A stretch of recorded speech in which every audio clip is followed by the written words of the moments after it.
Hey guys, what is going on? Down2 here, back from another video, and today I'm doing an update for my GameCube collection. I don't think I've talked about the GameCube that much in this channel. I never grew up really playing the GameCube that often. I didn't used to have it before, but unfortunately I got rid of mine, and like an idiot, I got rid of all the games as well, and some of the games are quite expensive now to find, and that's probably why I don't have them titles in my collection now. I am still collecting for it. I would say I'm a lot more serious about collecting for the GameCube than I was before. Last time I collected for it, I was just picking up games now and again which I wanted to play. But yeah. There's quite a few games which I still want to get, and what I want to know from you guys is there any games that you would recommend for the console? Um, because there's not very many games which I know are good for the GameCube. I've played the Xbox original and the PS2 one. I have the GameCube. So yeah, if you have any recommendations, leave that in the comment section below. So first we have probably the worst game on the GameCube, Star Fox Adventures. This is the first title from the Star Fox franchise I actually played. I know this wasn't supposed to be a Star Fox title, but Nintendo converted it, and well, Nintendo wanted it to be converted into a Star Fox title. Um, I'm surprised this never put me off the franchise. Um, After this, I think I went back and played the older titles. I was really pleased at how awesome they were. So yeah, this did not throw me off playing the other Star Fox games, which is good. Um, I know there's another one on the GameCube. I can't remember what its name is, but I think that is more like the original Star Fox games more than it is a really bad, clunky platformer. Um, so yeah, moving on. So next we have Mario Kart Double Dash. Um, Heard a lot of good things about this game. Never owned it before, and after playing it, I still think it's really good. I wouldn't say it's the best in the franchise. I still think the one the 64 is the best one, but it's still a good title nonetheless. So next we have Donkey Konga. This is the rhythm game, really fun. I don't actually have the bongos for this. Um, I have played it with a controller. The controller seems to be not as accurate as the bongos seem to be. But it's still pretty fun. I know there's a sequel for this as well, which I'm trying to find as well as the bongos. But yeah, I really want to play more of this game when I get the bongos. So next we have Wave Racer Blue Storm. This is actually the sequel to the Wave Racer on the 64, which a lot of people say is a really awesome. I played the one on the 64. It is really awesome, but a lot of people don't seem to like this one from what I've seen. They say it's just not as fun as the original, which I can see where they're coming from. It doesn't seem to be as fun or as challenging as the first one was on the 64. This one seemed to be a lot easier than them ones, but it's still a fun game nonetheless anyway. So next we probably have my favourite title on the GameCube, F-Zero GX. Anyone who watches our channel regularly knows we absolutely love the F-Zero franchise here on the Opinionated Gamers. It's one of our favourite franchises from Nintendo. Prime has never played this game, and when he heard I actually got this game, he was really raging at me because he wants to play this so bad. Um, this game is absolutely fantastic. Great music, great levels. It's so fun. It's really difficult as well. The AI absolutely assholes to you. They shove you off the tracks. They're just really aggressive to you. But this game is just so great. Really love it. Make a new one, Nintendo. Next we have Beyblade V4s. This is just pretty much just a basic Beyblade game. You build your Beyblade, you spin it in the arena, and you try to knock the other one out. There's one like this on the PS1. Obviously, it came out way before this. It's pretty much just the same one, but this has more customization and more of a story to it. The story's not that good, to be honest, but um, yeah, it's very, very basic. There's not much I can really say about it. If you're into Beyblade, you can give it a go. It's really, really cheap, actually. So next we have Prime. Um, I actually haven't played this yet. I heard it's really, really awesome. I actually own the collection for the Wii, which I recently picked up. I really had to get around to playing this. I've seen Peppermint playing the third one on the Wii. It looks really, really fun and really awesome to play. Um, so yeah, I really have to get around to playing this at some point. And apparently, links up to the GameCube, the Game Boy Advance one, or Fusion on the Game Boy Advance. That's really cool. So next we have Beautiful Joe. Um, I'd never played this before. The only time I ever heard of Beautiful Joe was from the Marvel vs. Capcom games. And I've always wanted to get around to playing his games, just two of these in the GameCube actually. Um, I think these are actually on the PlayStation and the Xbox as well. I don't think they're exclusive to the GameCube. Sorry. It is a really fun platform beat 'em up game. I can see why a lot of people like this series. It is really, really fun. Fortunately, we haven't seen a new Beautiful Joe in quite a while. I think this was actually the last one that came out in the series. So yeah, hopefully Capcom do a new one sometime. So next we have Legend of Zelda Wind Waker, which this one actually came with Ocarina of Time and Ocarina of Time's Master Quest.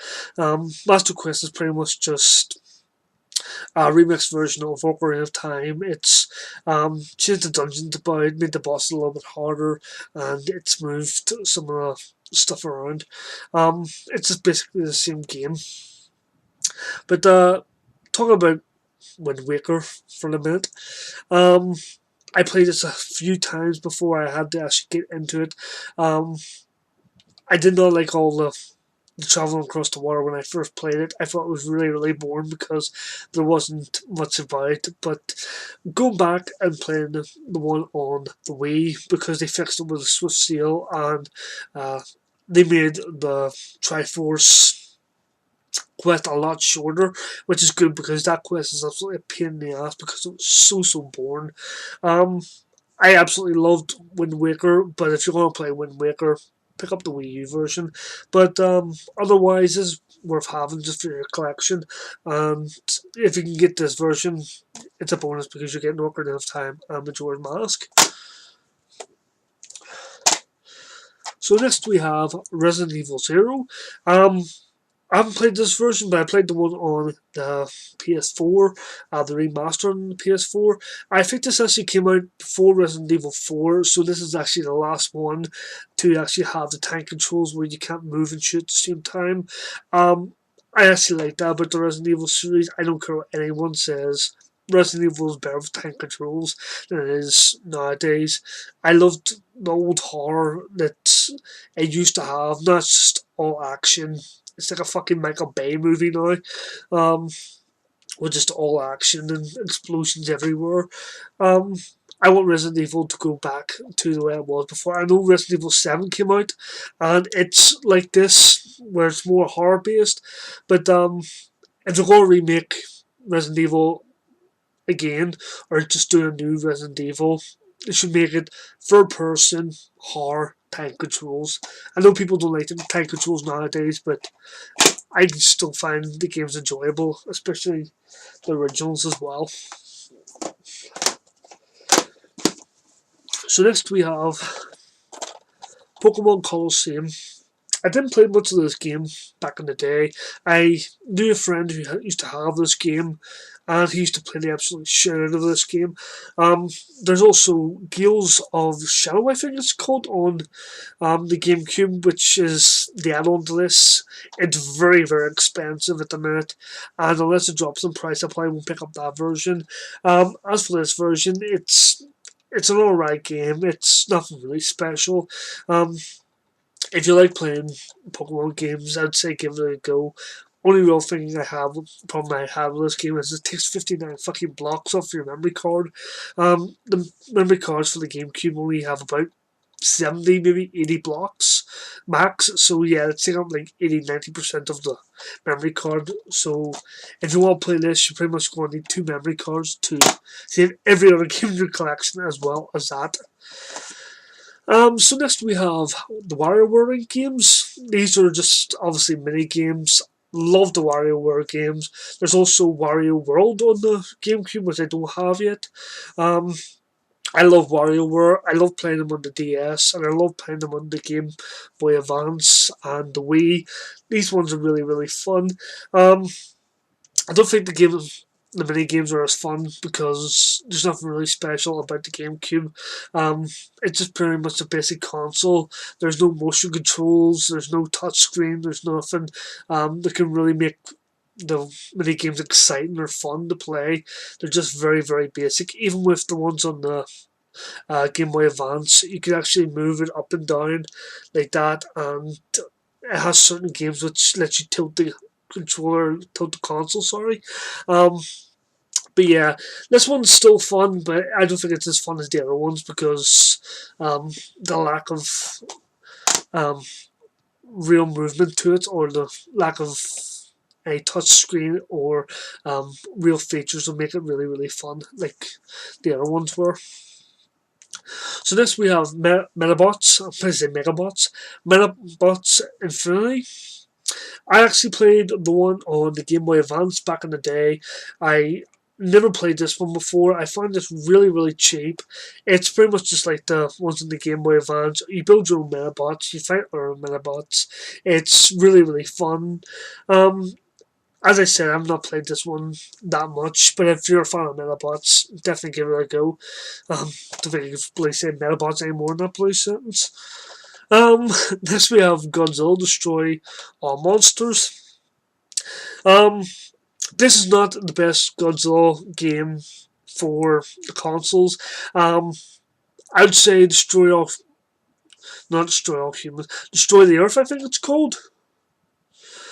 Or Save the Earth. I stole it for the PS2. I played a picture of it somewhere, or correct myself somewhere on the screen. But yeah, it's not as good as that. There's very small roster of characters.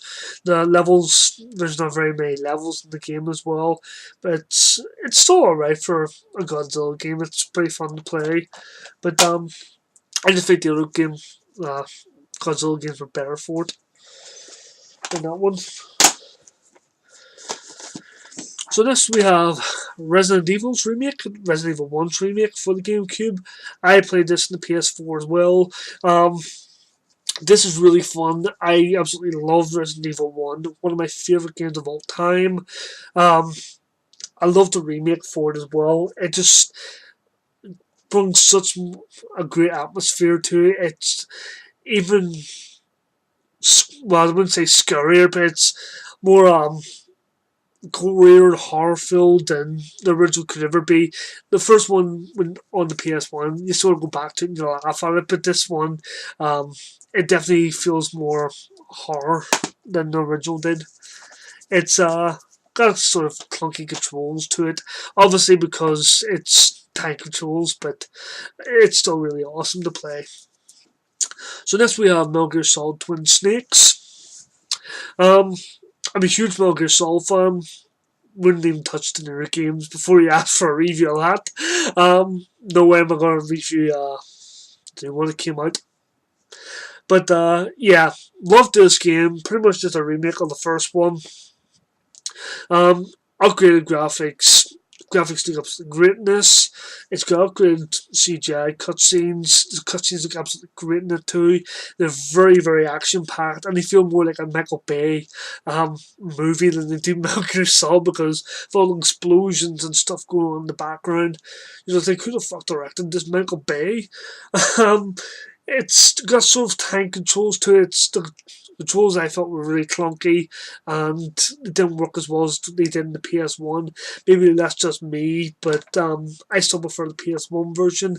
Um, Also, they did add some features from Metal Gear Solid 2 into this, such as being able to hang from ledges and being able to look at first person view and actually shoot your weapon in first person view. Um, but yeah, really good game, but I still prefer the first one. I still love Psycho Mantis. Psycho Mantis is awesome. um, Next, we have Legend of Zelda Collector's Edition, which this pretty much is just Legend of Zelda 1, Legend of Zelda 2, Ocarina of Time, and Majora's Mask on one disc. Um, there's plenty of ways you can play these games nowadays. If you want to have this game for your GameCube, I definitely recommend you pick it up.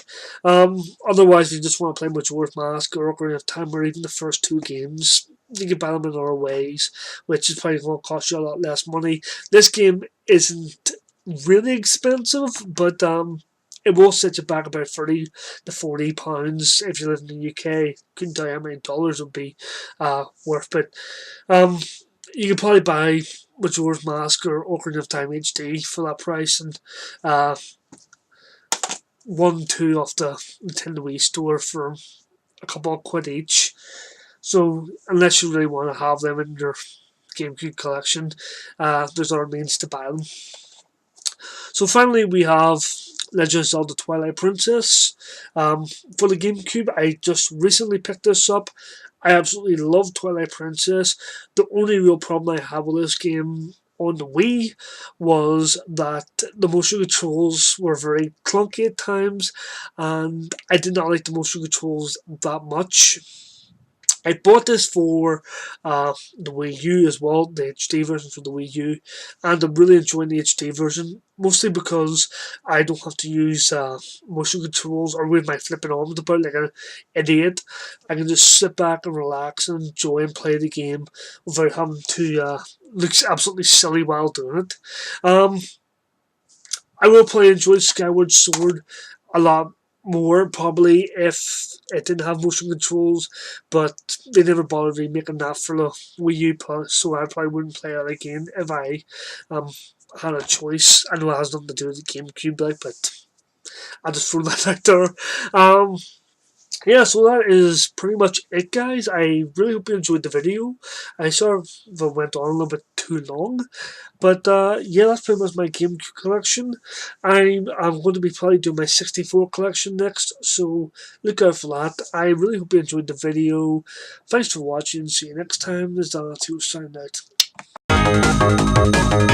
out.